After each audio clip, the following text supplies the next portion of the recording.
School സമയമാറ്റത്തിലെ സമസ്തയുടെ ഭീഷണിയിൽ മൗനം തുടർന്ന് CPM-ഉം സർക്കാരും. മതം വിദ്യാഭ്യാസത്തിന്റെ ഭാഗമെന്നാണ് സമസ്തയുടെ നിലപാട്. മദ്രസ പഠനം സമയം മാറ്റില്ലെന്നും സമസ്ത പറയുന്നുണ്ട്. സ്കൂൾ സമയമാറ്റവുമായി ബന്ധപ്പെട്ട് സർക്കാരുമായി നടത്തുന്ന ചർച്ചയിൽ പ്രായോഗിക നിർദ്ദേശങ്ങൾ സമർപ്പിക്കുമെന്ന് സമസ്ത വിദ്യാഭ്യാസ ബോർഡ് ജനറൽ സെക്രട്ടറിയും ഏകോപന സമിതി കൺവീനറുമായ MT അബ്ദുള്ള മുസ്ലിയാർ അറിയിച്ചിട്ടുണ്ട്. വിവരങ്ങളുമായി അനഘ ഹർഷനുണ്ട്. അനഘ, സർക്കാരിനെ അല്ലെങ്കിൽ പാർട്ടിയെ സംബന്ധിച്ചിടത്തോളം കഴിച്ചിട്ട് ഇറക്കാനും തുപ്പാനും ഒന്നും വയ്യാത്ത ഒരവസ്ഥയാണ്. കാരണം വോട്ട് ബാങ്ക് മുന്നിലുണ്ടല്ലോ. അതുപോലെ തന്നെ സമസ്തയാണെങ്കിൽ ഒരു ബദൽ നീക്കത്തിനുള്ള ശ്രമത്തിലുമാണ്.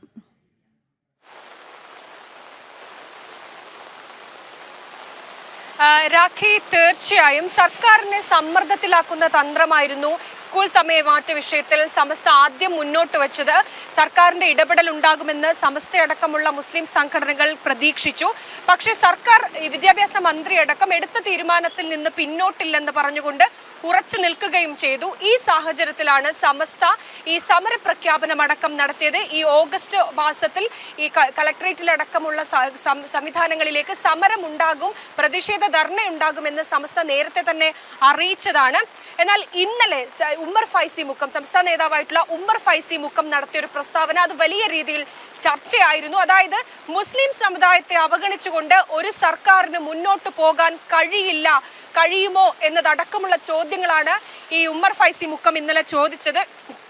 കൃത്യമായി പറഞ്ഞാൽ ഒരു സർക്കാരിന് മുന്നിൽ ഒരു ഭീഷണി, ഒരു മുസ്ലിം സമുദായത്തെ മാറ്റി നിർത്തി മുന്നോട്ട് പോകാൻ കഴിയില്ലെന്നൊരു ഭീഷണി സർക്കാരിന് മുന്നിൽ വയ്ക്കുകയാണ് ഉമ്മർ ഫൈസി മുക്കം ചെയ്തിരിക്കുന്നത്. മാത്രമല്ല, ഈ സംഭവവുമായി ബന്ധപ്പെട്ട് സമസ്തയുടെ ഈ സമ്മർദ്ദത്തിന് സർക്കാർ വഴങ്ങിക്കൊണ്ട് ഒരു ചർച്ച നടത്താമെന്ന് വിദ്യാഭ്യാസ മന്ത്രി പറഞ്ഞിട്ടുണ്ട്. ഈ ചർച്ചയിൽ സമസ്ത തങ്ങളുടെ കാര്യങ്ങൾ കൃത്യമായി മുന്നോട്ട് വെക്കും. അതിനുശേഷം സർക്കാർ തങ്ങളുടെ നിലപാട് പറയും.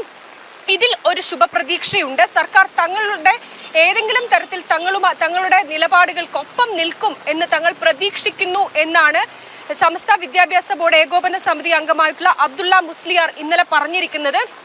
അതായത് എന്നാലും സർക്കാർ പറയുന്നത് ഈ ചർച്ച, അതായത് ഇവരെ കാര്യങ്ങൾ ബോധ്യപ്പെടുത്താൻ മാത്രമായിരിക്കും ഈ ചർച്ച എന്നാണ് സർക്കാർ വൃത്തങ്ങൾ പറയുന്നത്. എന്തായാലും സമസ്ത മാത്രമല്ല, ഈ മുസ്ലിം സംഘടനകളായിട്ടുള്ള മറ്റ് സംഘടനകളൊക്കെ രംഗത്തെത്തിയിട്ടുണ്ട്. അതുപോലെ ഈ ജമാഅത്തെ മുസ്ലിം സംഘടനകൾ ഈ വിഷയവുമായി രംഗത്തെത്തിയിട്ടുണ്ട്. ഈ രീതിയിൽ സമസ്തയുടെ ഈ നിലപാടുകൾക്കൊപ്പം നിൽക്കാൻ മറ്റ് സംഘടനകൾ കൂടി രംഗത്തേക്ക് വരുമ്പോൾ അത് സർക്കാരിന് വലിയ വെല്ലുവിളിയും ഭീഷണിയും ഒക്കെ ആവുകയാണ്. എന്തായാലും ഈ സ്കൂൾ സമയമാറ്റത്തിൽ സമസ്ത പോലുള്ള മുസ്ലിം മത സംഘടനകൾ സർക്കാരിന് മുന്നിൽ ഭീഷണി മുഴക്കുന്ന ഒരു സാഹചര്യം തീർച്ചയായും സ്കൂൾ സമയമാറ്റത്തിൽ സർക്കാരിനും പാർട്ടിക്കുമൊക്കെ മൗനമാണ്. പക്ഷേ സമസ്ത മുന്നിൽ ഒരു ഭീഷണി തന്നെയാണ് വച്ചിരിക്കുന്നത്. സർക്കാരുമായി നടത്തുന്ന ചർച്ചയിൽ പ്രായോഗിക നിർദ്ദേശങ്ങൾ സമർപ്പിക്കാനാണ് തീരുമാനം. എന്തായാലും സർക്കാർ ഇതിനൊക്കെ വഴങ്ങുമോ, എപ്പോഴത്തെയും പോലെ വഴങ്ങുമോ എന്ന് കണ്ടു തന്നെ അറിയാം. അനഘ ഹർഷനാണ് വിശദാംശങ്ങൾ നൽകിയത്.